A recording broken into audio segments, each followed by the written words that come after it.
The views, thoughts, and opinions expressed during this or any broadcast belong solely to our guests or our hosts. These broadcasts do not represent or reflect the views of their employers, sponsors, or affiliated organizations.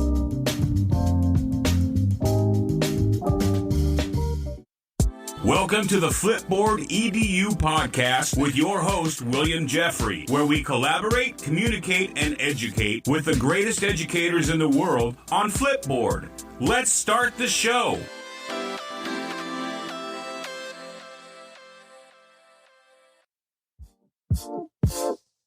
Welcome back, Flipboard fam. This is your favorite coach, Coach Jeffrey. And during this pandemic, we have highlighted the way teachers and students can enhance their careers through collaborations with successful educators. We believe that connecting teachers with other teachers will foster creativity and collaboration in ways that will enhance student achievement. Humberto Perez of E4 Youth takes that collaborative mindset to a whole other level.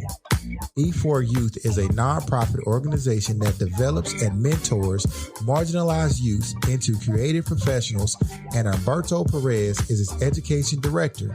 Using the arts, sciences, and technology, the E4 Youth team mentors high school and college students to explore career pathways in film and graphic arts careers. The organization has also offered hands-on training and exposure to real-world opportunities. In this episode, we speak to Humberto about mentoring high school and college students on building a solid foundation in the film and graphic arts industry. We discuss how COVID-19 has affected his work with E4 Youth and spent some time reviewing his resources for filmmaking. So like we always do about this time, let's collaborate, communicate, and educate right here on Flipboard EDU Podcast. Welcome back, Flipboard fam. This is your favorite coach, Jeffrey, and I have another amazing guest, one of my favorite people on earth, Mr. Humberto Perez. Welcome to the show. Hey, Coach Jeffrey, man, it is such a pleasure to be here with you. First of all, before I get into how I feel about you, let's tell our guests a little bit about yourself. Sure. So I've been in education was a public school educator for 18 years. I taught 9 years middle school theater arts and tech theater. And then I taught 9 years at high school. I taught audio and video production here at Conley High School up here in Pflugerville ISD. I actually left the public education sector to go work with one of my friends and really excellent colleague, Carl Settles. I met Carl while I was working at Conley High School. I remember hearing about him from another colleague of mine, and he basically told me, hey, this guy is trying to create more diversity in the creative workforce. You should reach out to him. And so I did, and I really loved what Carl was trying to do, which was basically connect young people of color to like different careers in the creative industry and creative media and all that stuff. We're a very small percentage of that workforce, like very small percentage. And the school I was teaching at, we were pretty much all brown and black faces there. It was something I wanted to do, and it was something that was really great because all my students started getting access to knowing that there's careers out there where they can make a living being creative. So I was really glad to do that. And then I'm actually surprised I lasted 18 years in the public school sector because I was that kid that would put glue on the teachers' chairs when I was a kid going to school. I was a misfit. That's what I was in the principal's office in kindergarten, all because I was speaking Spanish. I loved learning, but I was always getting in trouble and I never did well in school. So I was just surprised that I lasted that long. But I think there's a lot of changes that need to be made. But when I stepped out, Carl was like, hey, let's work together on E4 Youth. So that's what I started doing. And I'm really happy I did that. Excellent. Excellent. So I met you probably about maybe 7 or 8 years ago. And when I met you, you came in as a trainer for my school district, and they had brought you in. It was like, we got this really cool guy who's coming to train, and we don't have anybody to go out to eat with him. Well, does anybody want to go out to eat? And then, of course, they looked at me and they saw my stomach and they was like, hey, I think Will would like to go. And I was like, I don't know that dude. So we ended up going to lunch with you, and I was like, this dude is really cool. And at that time, you were teaching us how to film and how to use camera because we were going to start our own film festival principal in the district that I was in. And there are a couple professional developments that you never forget. And that was one. And I use that to this day. I'm just going to tell you that you have been a life-changing person to me. You have always been the same dude. And I've seen how you grow students, and I've seen you work with teachers. And so your passion is just like invigorating to me. It's a couple of you guys who I just feed off of. I appreciate you being the person that you are. Well, thank you. I remember that too, like going over to Fort Bend and being in a room with all of you. And I was just as amazed about all of you and the work you were doing, and even like you, just all the stuff that you were doing and how passionate you were about putting tech tools in the hands of young people and having them create, like being a creator. And that got me excited as well. So I was like, I thought y'all were all, to this day, you're one of the coolest cats I know. Hey, coming from you, I appreciate that. And then also too, we became close, and then we even have a nickname for each other. Do you want me to tell everybody what our nickname is for each other? And I remember we were eating tacos and sharing stories about our culture. Yeah. So I was like, hey, we like cousins. And you was like, yeah, we primos. I was like, oh, definitely primos. So again, thank you for coming on the show. I'm going to have to ask you back. So after we get through with this interview, I'm going to ask you back. So I'm just going to tell you that from up front. And I'll be more than happy to come back and share more stuff and have some laughs with you. Great.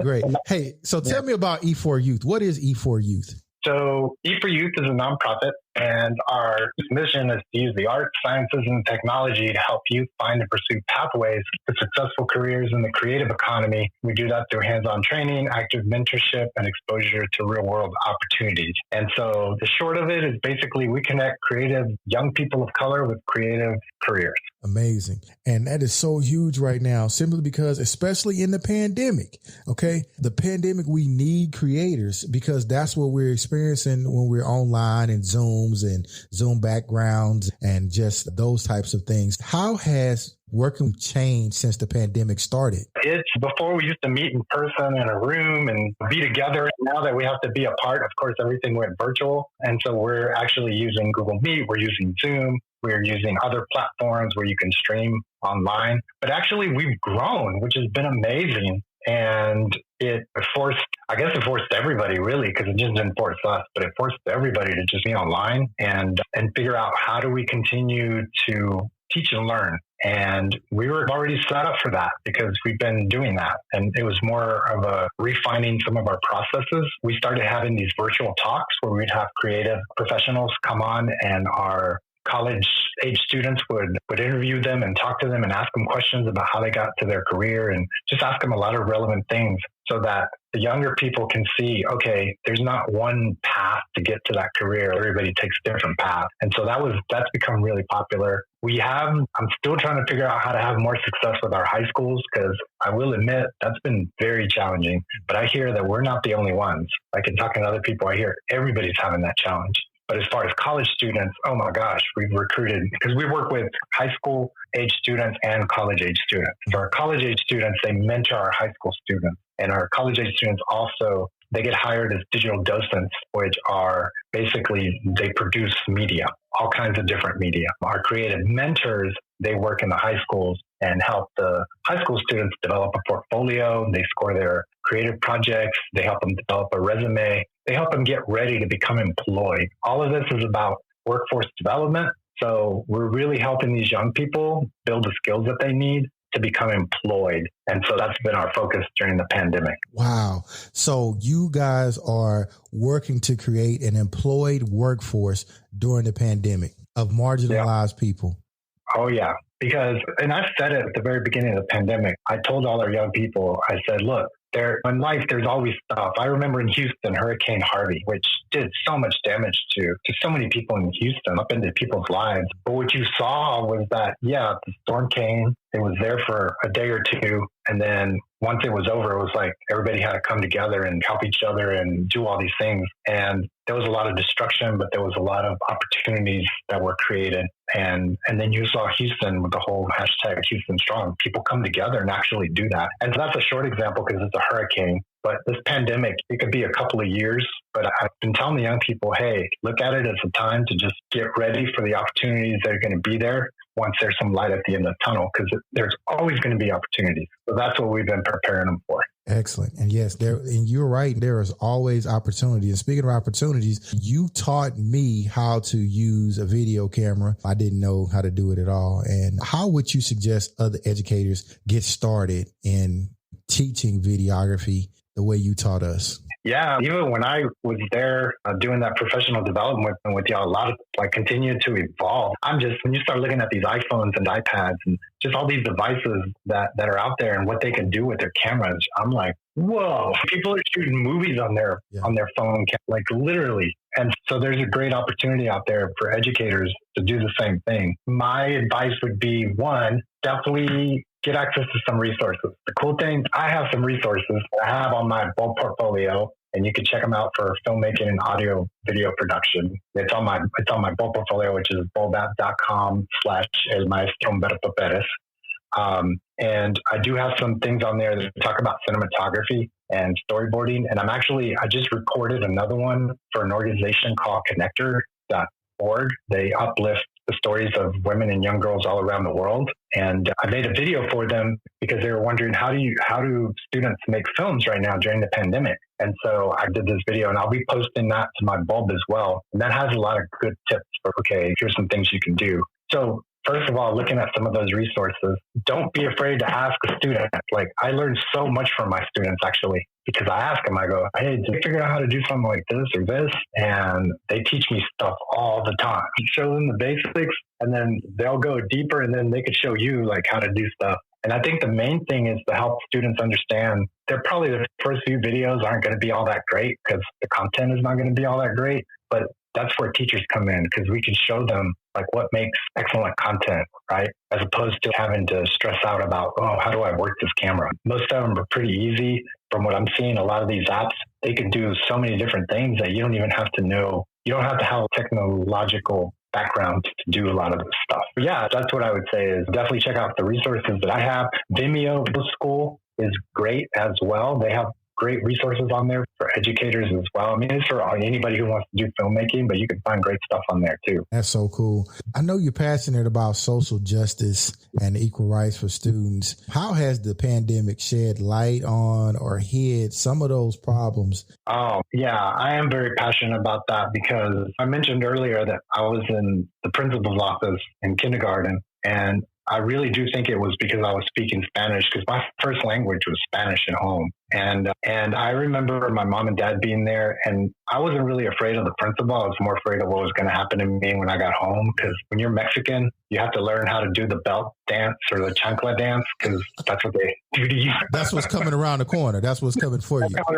But I remember my mom and my dad getting in an argument that night about what had happened there at the office. And I don't know exactly. I was just freaking 5 years old. But as I've put my life together since I was 5 years old and wondered why I never did well in school. And also I did have some amazing teachers that were really awesome, but for the most part, I never did well. And I just started seeing that there was so much systemic racism going on because I was this scrawny little Mexican kid. And so I knew that it took me 10 years to graduate from college.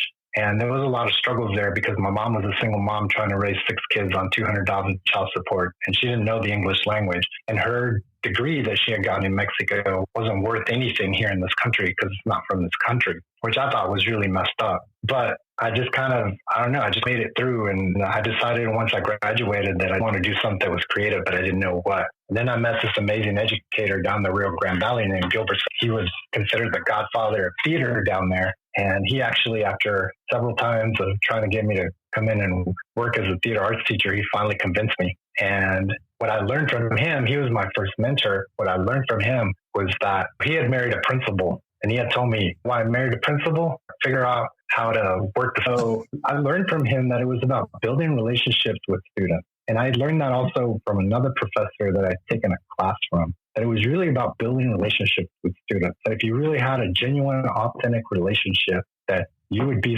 successful in the classroom. And that has been true. That has been so true. But it takes the right mindset to do that. And I feel that there's a lot of judgment that gets passed on a lot of people, about the way they think, the way they view the world, and all these different things. but especially if you're Black or brown. And with this pandemic, I think what I have seen is that a lot of this came to light with the killing of George Floyd, and people actually seen that actual video. This is what's going on. And having this pandemic also showing that the communities that are being decimated by this pandemic are communities of color, because we don't have the resources. And I include myself in that, because after I left teaching, I didn't have health insurance. I didn't have health insurance for a long time. I also live in the hood. That's where I live. I couldn't afford to live anywhere else, really, not on a teacher salary. Also, once I left teaching, my salary was cut in half from that to do this work that is my passion. And so I know the struggle. And I just felt like the pandemic really highlighted that. And I think more people became aware of what's going on. I still think there's still a lot more work to do. People that I know that have died from COVID, they're all people of color. They don't have the resources. So for these young people, I think I know for youth, it's been great because our organization has actually grown. We went from 9 employees in 2019 to now we're at 19 employees at the beginning of 2021. Wow. And that's incredible. And that starts to, what that tells me is that there are people paying attention and going, okay, there is a problem with social justice and we need to address it. And that's a really great thing that I'm really excited about. But again, we just have more work to do. And I think part of it is passing judgment on students and to see them for who they are and to work with them. There's a reason why it's called education, to educate and provide them with opportunities to learn, but not control them. Yeah. That's deep, man. Again, I know that you're really passionate. And what I like about talking to people like yourself is that I know it's not fake. Some people who say they're involved in social justice or whatever,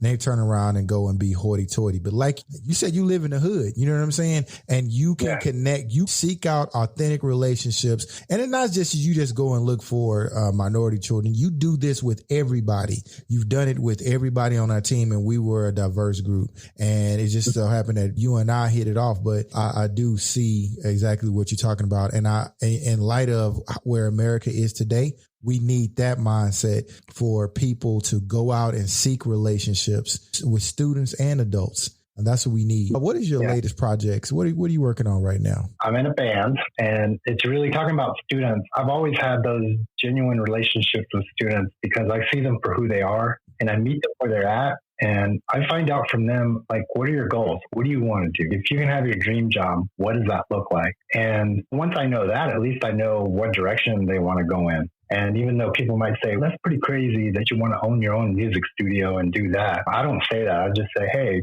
so you want to be an entrepreneur and have your own studio? Okay, cool. Let's work on some skill sets that'll help you develop that. I remember that my students used to ask me, why are you so invested in us? You're just so invested in us. What is it? And I'd say, look, as a teacher, y'all know teachers, we don't make a lot of money. My plan is I'm probably going to be working until I'm freaking 80 years old if I even make it that far. So I'm invested in y'all for selfless reasons and selfish. My selfless is that I see the inequalities that have happened and I want to do my part to help turn those things around. The selfish part is that all of you are going to accelerate. My job is to accelerate your growth faster than my growth was accelerated so that y'all can get to those big top positions so that you can go back and remember your old high school teacher and be like, oh yeah, I remember he edits video and he's a producer or he does this, he does that. I should go talk to him. And then you can hire me and pay me a 6-figure salary and give me a retirement plan. Yeah. Hey, that's the best way to build a future, baby. That's the best way to do it. I like that, man. Yeah.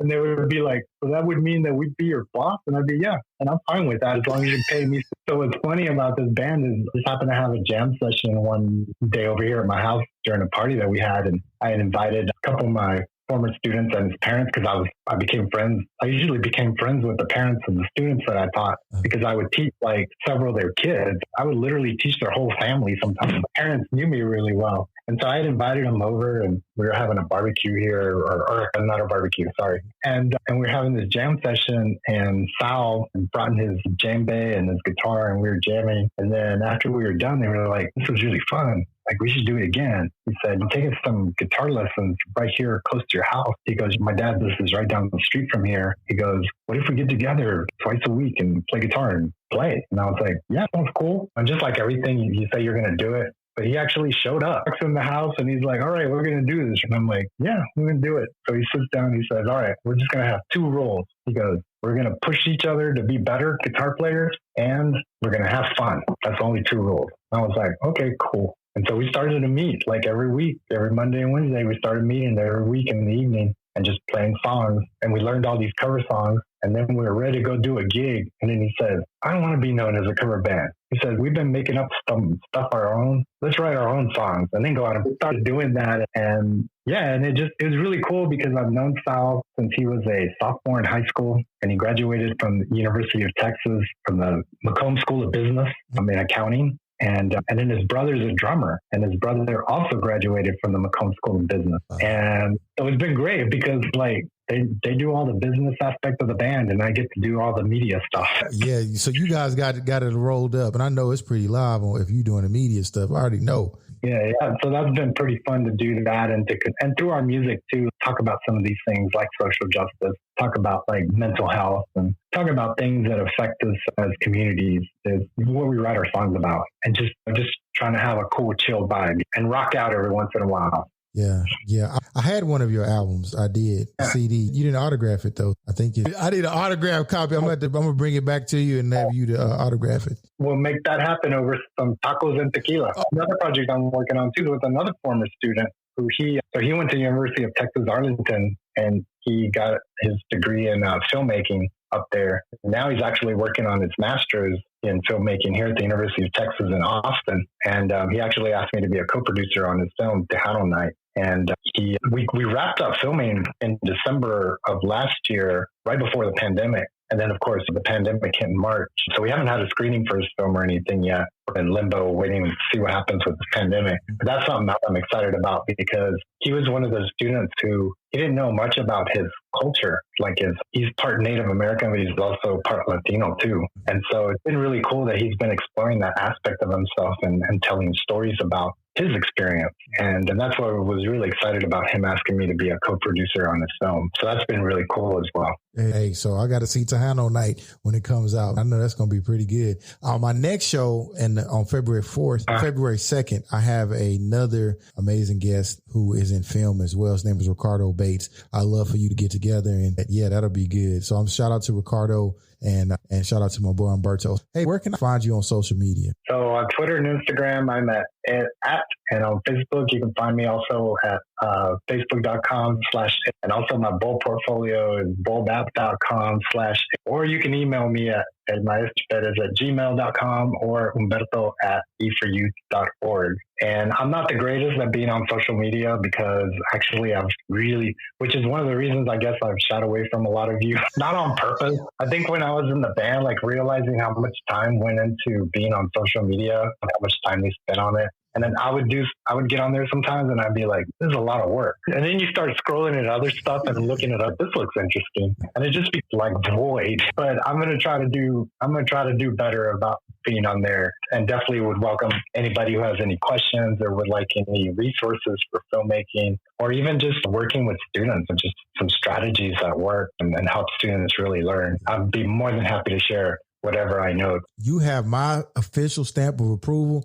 I don't really give it out to too many people, but I will tell you, if anybody needs a great professional development on social emotional learning, teaching marginalized populations, Humberto is that. He is amazing, great and easy person, and very likable. I really appreciate you remembering your primo. I know some of our friends are going to be so happy to hear from you. Shout out to all of our good friends who know good old Primo. Yeah. Hey, thank you again for coming on the show. This is I wind it down. So just thank you for coming on the show, Humberto, and thank you for being a good friend. And I hope you'll come back. This is great. Thank you for inviting me to be a part of your show. I've looked at some of the podcasts that you have, and you're doing an amazing job of interviewing educators everywhere and creating this repository of great talks. And we all learn from each other. And it's great to see you doing that because you were talking about it way back when. And you're doing amazing work too, Jeffrey. That's what's great about all this is that I don't feel alone. Like we all feel like we're all helping each other and helping our young people and helping them really learn. Yeah. All right, buddy. Thank you very much. All right. You're welcome.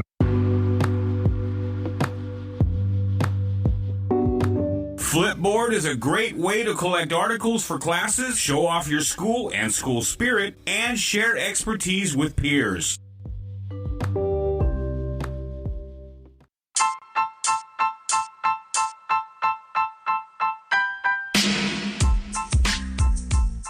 With so much content wheezing around out there, there's only one storytelling platform that helps you keep calm and stay informed and inspired: Flipboard.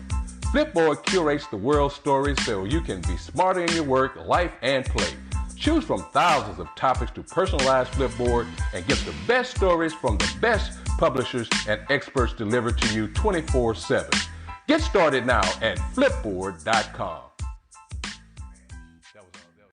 It's time for Flip Tips, and today's Flip Tip is brought to you by my homegirl, Terry Porter, and her blog on medium.com entitled Your Flipboard Magazine Cover is a Front Door.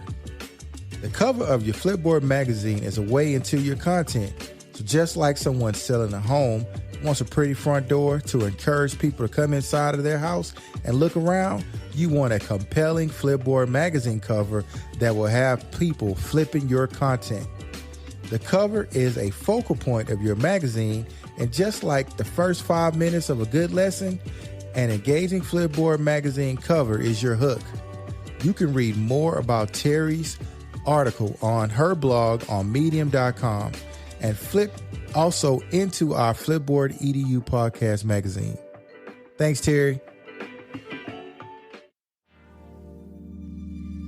Flipboard fam, thanks for sticking with me on this episode. I want to thank Humberto Perez for talking with us about creating creatives. Hey, thanks Primo for always looking out. Hey, speaking of looking out, I want to give a huge shout out to Aileen Laylor and Crystal Vanderboom for the editorials on the Flip EDU Educators blog. On the blog, you can read about this episode and previous episodes that are packed with amazing guests who are focused on 21st century learning done right. Remember to subscribe to our Flipboard EDU magazine on flipboard.com. Please subscribe and share our podcast with an educator or colleague. Our podcast is available globally and everywhere you listen to podcasts. So until next time, family,